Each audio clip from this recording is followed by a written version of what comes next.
So referee Ante won't be able to officiate for the rest of the conference. Hindi pa alam ni Com yun. Siya lang, Com. Siya lang yung nakamiss. Oh. During the review of the out-of-bounds play, the decision on the end of the regulation was based on the whistle of the referees. Okay? Please take note yung raising of hands ng referees every time there's a stoppage of the game clock. Okay? Which coincided with the red light illuminating and the sound of the buzzer that the time has expired.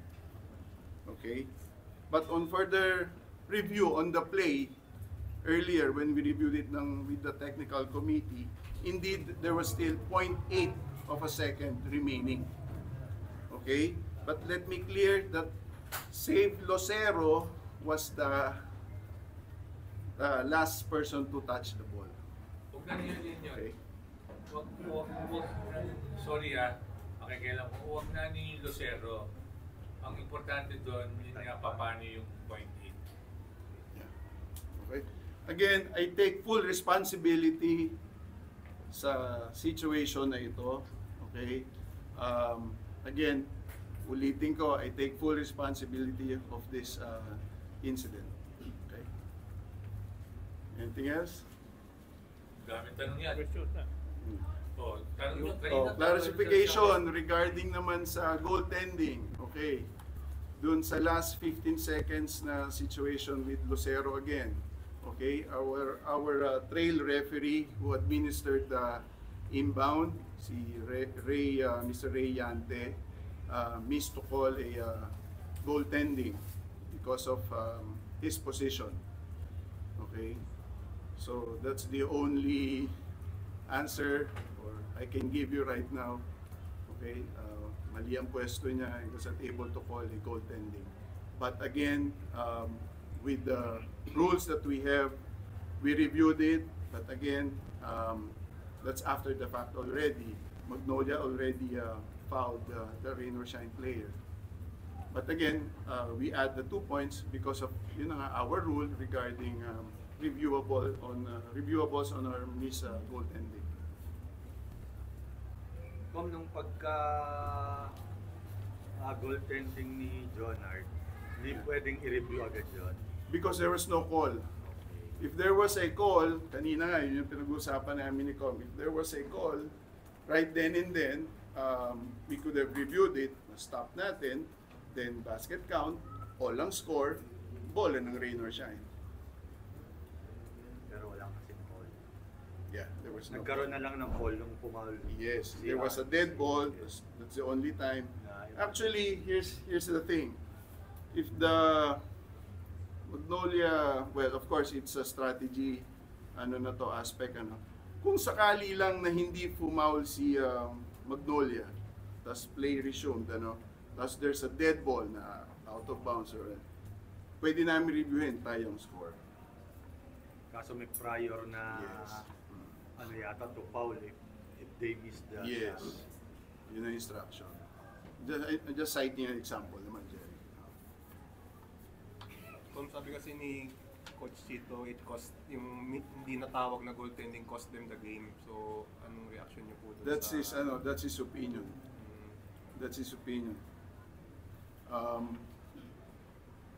Well, me as a former coach, I fully understand yung ganung sentiment, but ang kagandahan nga sa rules natin, pwede natin siyang i-review Nung araw, wala tayong ganun. That's a missed call already. Diba? But the thing was, there was a free throw, na-miss yung second free throw, then they were not able to get the rebound. Okay? Kaya lumobo pa yung lamang Diba? Again, I'm not saying this just to give an excuse doon sa what transpired, what happened. May oras pa. That's my opinion. Kung yung kay Coach Tito, ba't hindi sinawagan ng technical foul? Sila Coach Cheng mismo nagsasign ng technical foul on the sideline.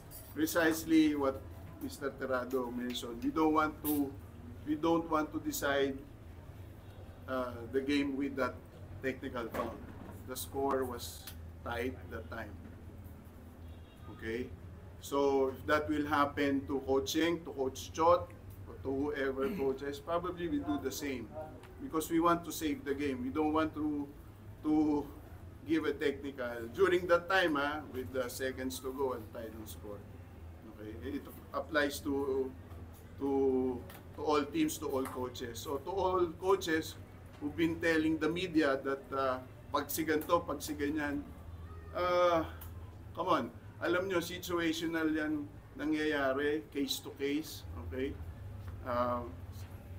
You're given a technical, sometimes you don't. So don't tell me because it's Team Cone, because it's Chot Reyes, because it's you're only ganito, ganyan. Okay? So again, the referees have this feel for the game.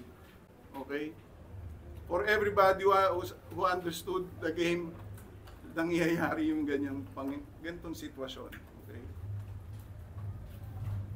Pero if the lead was around 4 or 5 points, pwedeng i-technical. Well, I still can say, Jerry, kung mabibigay hindi. Again, feel for the game, tinitingnan natin what's good for the game, lalo na ganung end game. But if you want to be yung technical sa lahat ng pagkakataon, yes, pwede natin bigyan. Anyone, anytime. Kung may sanction po ba na sa referee kasi nga meron sinabi niyo na rin na parang naitawag yung goal. We call it ROTC, rest of the conference.